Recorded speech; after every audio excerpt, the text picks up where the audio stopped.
This is the installation video for the OTRC SCX24 Portal upgrade. Before we get started with the portal installation, we're going to reverse the polarity of the motor because adding gearing to the portals reverses the direction of the wheels. And the controller for the SCX24 does not have a reversing switch for the throttle channel. Go ahead and remove the body pins and lift up the body to access the receiver. You'll need a hobby knife or something similar. We're going to unplug the motor connector from the receiver and pry up the small white tabs in order to switch the wire position in the connector. The front connector is the battery. Do not modify the battery connector.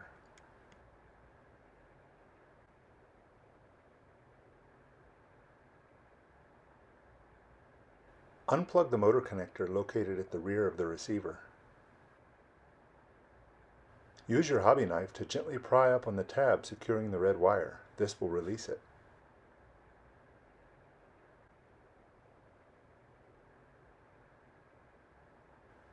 Now release the black wire in the same manner and put the red wire in its place.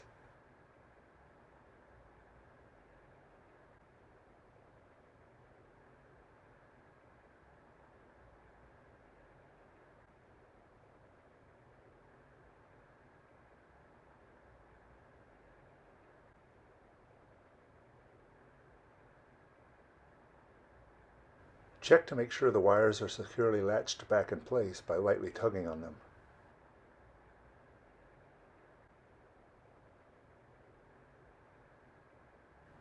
And plug the connector back into the receiver.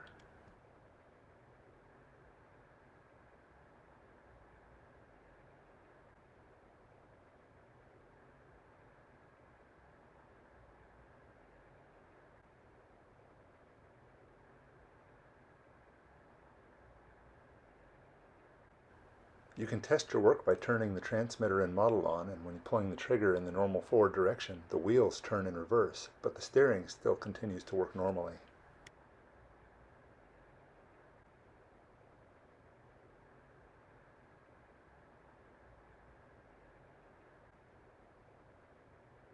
Shown is the full standard kit and the tools required to perform this installation.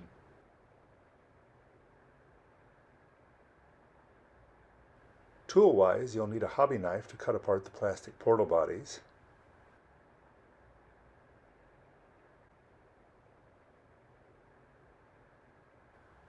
a 4mm nut driver, a 1.3mm hex driver,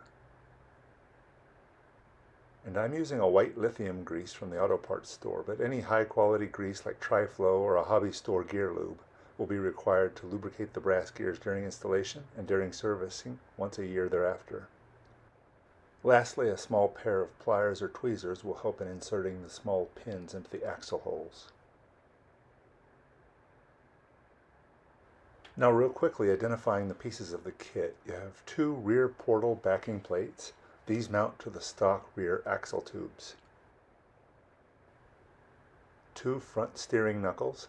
These are not symmetrical. There is a left and right. We'll go over that during the build. Finally, you have two different versions of portal covers. They are the same front and rear, but one set we're calling stock and requires no modification, and the other requires a mod. The stock version is designed with two through holes in the cover. This is the set we'll be installing today, so in this install we'll only be using the top row of covers from each set, saving the lower rows for a later video.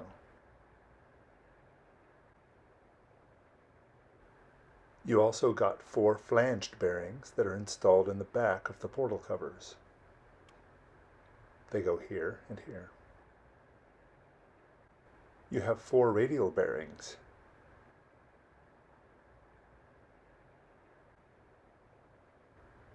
These are installed in the lower journals of the rear backing plates and steering knuckles. One each here and here, and one each here and here. As a side note, the upper journals of the steering knuckles, back and front, will reuse the bearings from the stock SCX24 steering knuckles. We'll also go over this again during the installation later. You have 4 lower output axles. After installation, the wheels will attach to these shafts.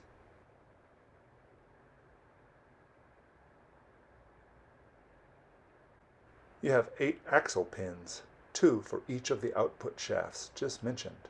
We'll be reusing the stock pins with the stock axles. There are 12 1.4 by 8 mm machine screws. 3 will secure each portal cover to its other half.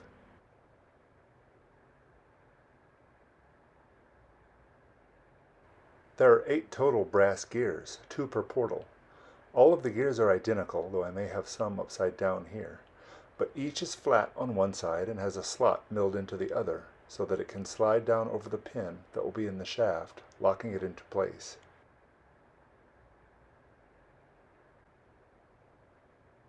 And finally, 4 nylon lock nuts. We'll use these on the supplied output axles, reusing the stock nuts on the stock upper shafts.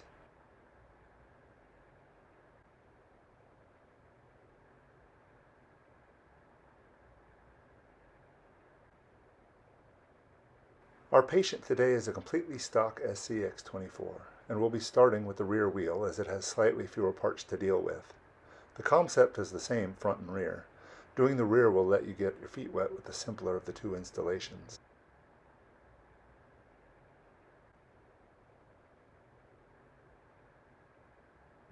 For clarity and a little organization, I've put all of the parts from the kit in my left bowl, and I'm using the right bowl to keep the stock parts separated and for reuse. So let's go ahead and get started. Remove the rear nylon lock nut using the 4 mm nut driver. Remove the wheel, the plastic retaining nut,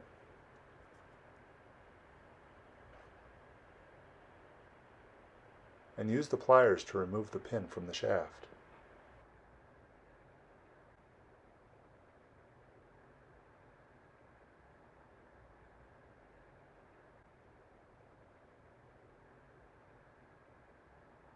Using the 1.3 mm hex driver, remove both screws from the axle and save those in the stock parts bowl as well.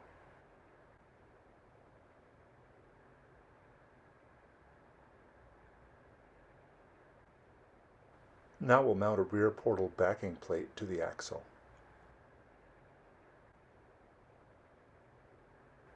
Notice there is a front and back side. The bearing will need to go in this journal, facing out in the lower position.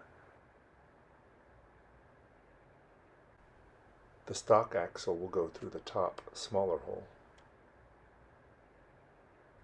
Let's go ahead and place the portal backplate on the axle tube and reuse the stock screws we just removed to secure it to the axle tube. Be sure not to drop the screw like I just did. I'll grab that one in a minute. Do not over tighten the screws.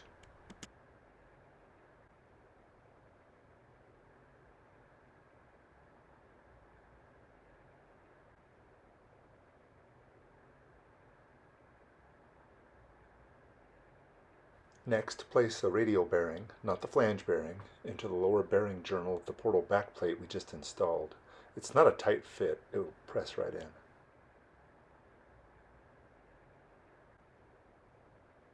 Now replace the stock axle pin into the stock axle.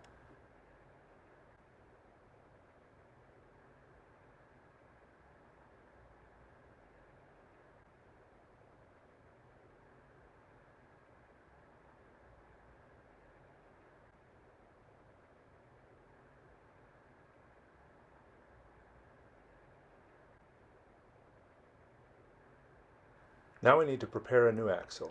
Using one of the 2 supplied shaft pins, install it in the hole furthest away from the threads.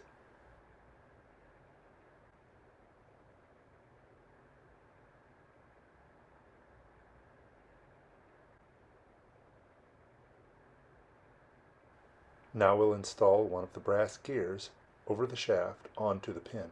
Ensure the brass gear has the slot facing the pin as you slide it over the threaded end of the axle, and press it completely onto the pin, locking the gear from spinning freely on the axle.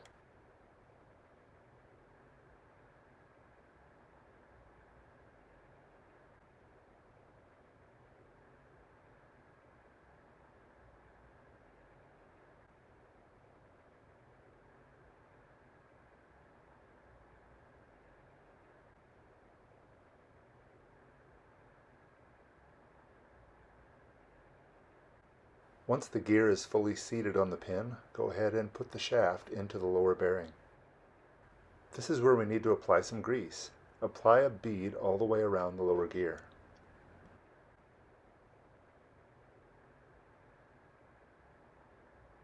Now install the second gear over the stock output shaft and pin previously installed. You can make sure the gears are fully seated by viewing from the side and making sure that they are against the portal backplate and that the gears are aligned.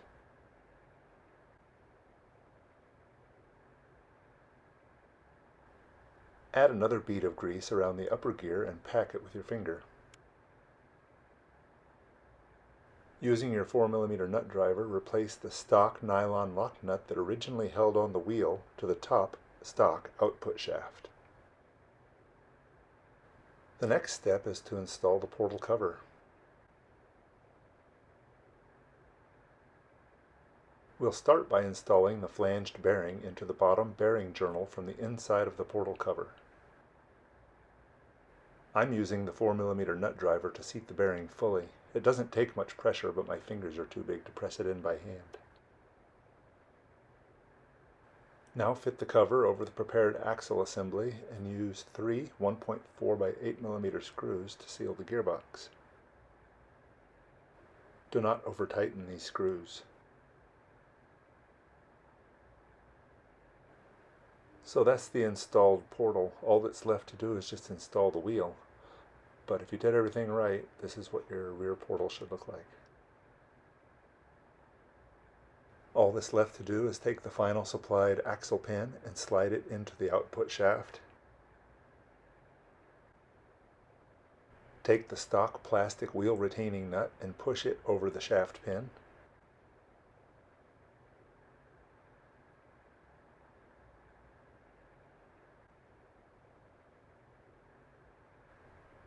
Replace the wheel, making sure it fits over the plastic hex nut. And use the supplied lock nut to secure the wheel to the output shaft.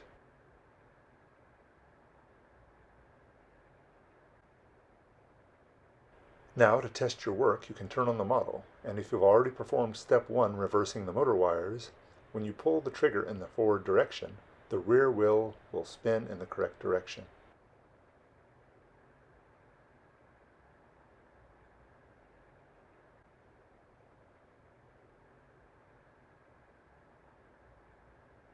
Of course, the front wheel will continue to spin in reverse until we install the front portal.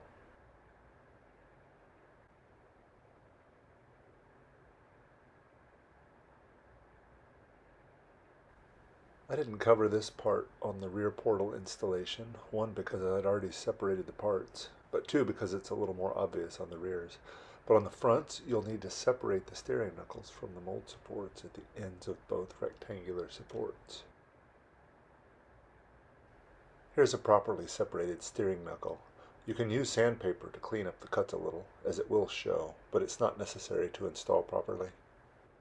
Notice I'm starting on the front right side of the vehicle. The steering knuckles are not symmetrical, so if you're following along, you may want to work on the right side as well.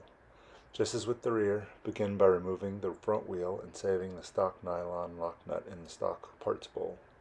Remove the plastic retaining nut and pin and put those in the stock parts bowl as well.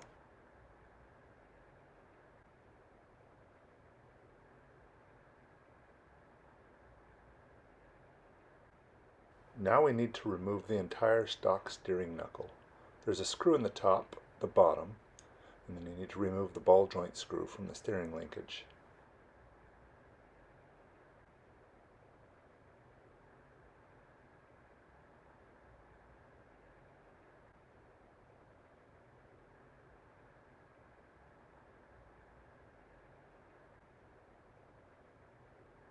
The ball will stay in the link and the whole steering knuckle will come off in your hands.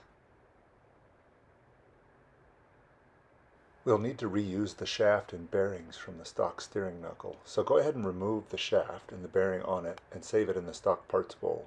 You can leave the other bearing and the steering knuckle for now. We'll come back to it later. I mentioned earlier that the steering knuckles are not symmetrical. To identify the right knuckle, if you hold it so that the through hole is to the top, and the knuckle installs in this manner with the 2 bearing journals facing yourself, then the steering linkage arm sticks out to the right.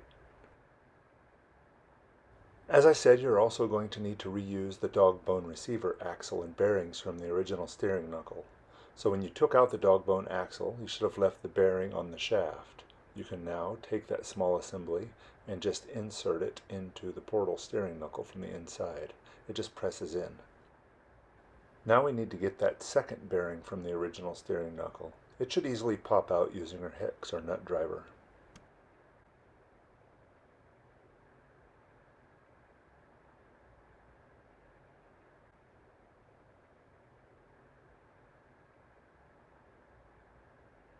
Take that bearing and press it onto the other side of the portal steering knuckle onto the original dog bone axle.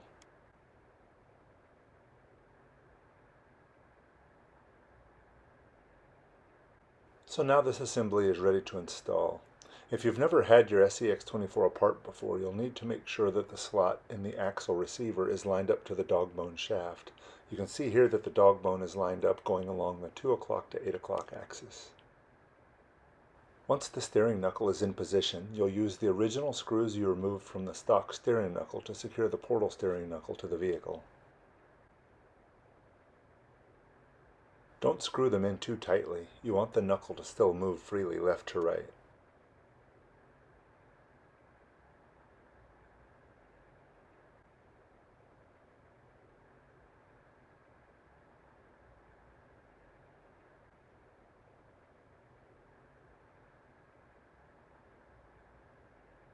I'll install the steering linkage later after the portal cover is installed, but before installing the wheel.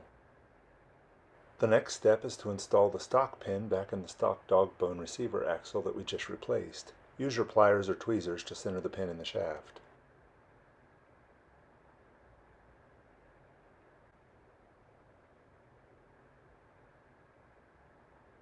The portal assembly from here is identical to the rear portal assembly, but I'll cover it again for completeness. Install the flanged bearing into the lower journal of the portal cover, again using the 4mm nut driver to seat the bearing fully.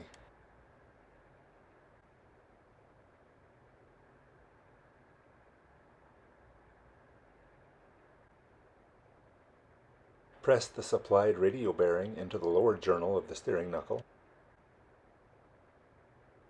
And now we prepare the axle as before. Install one of the supplied pins into the hole opposite the end of the threads, and press one of the brass gears over the threads with the notch facing the pin we just installed. Ensure the pin is fully seated onto the gear.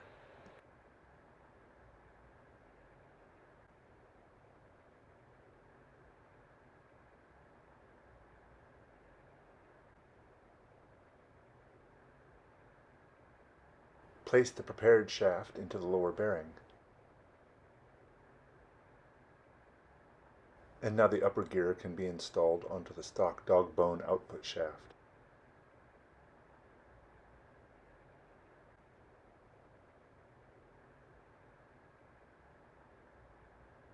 Same as before, you can tell if the gears have been fully seated onto the pins by inspecting from the side to verify the gears are touching the portal backplate and that the gears are aligned with one another. Replace the stock nylon lock nut and install on the upper shaft. You may notice I'm greasing the gears in a different order than the rears. As long as you have a good bead of grease around both gears, the installation will be fine.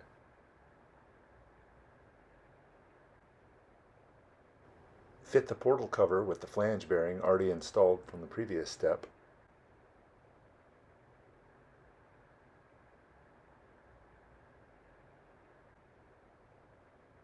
And secure it to the steering knuckle using the 3 1.4 by 8mm screws, remembering not to over-tighten them.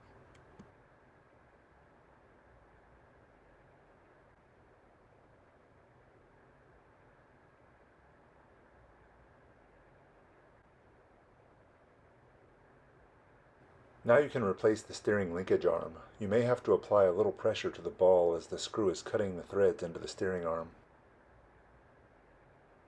All that's left to do now is take the remaining supplied pin and install it into the exposed hole in the lower output shaft.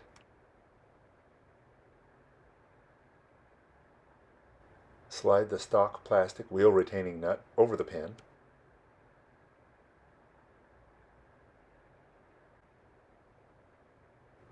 Seat the wheel onto the nut.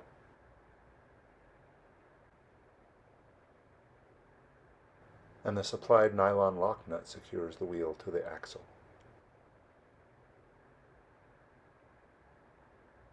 Testing your work again, you'll see that the steering should work properly, and throttle forward now results in the two portal wheels spinning in the forward direction. To complete installation, simply follow the same instructions again for the other side of the vehicle.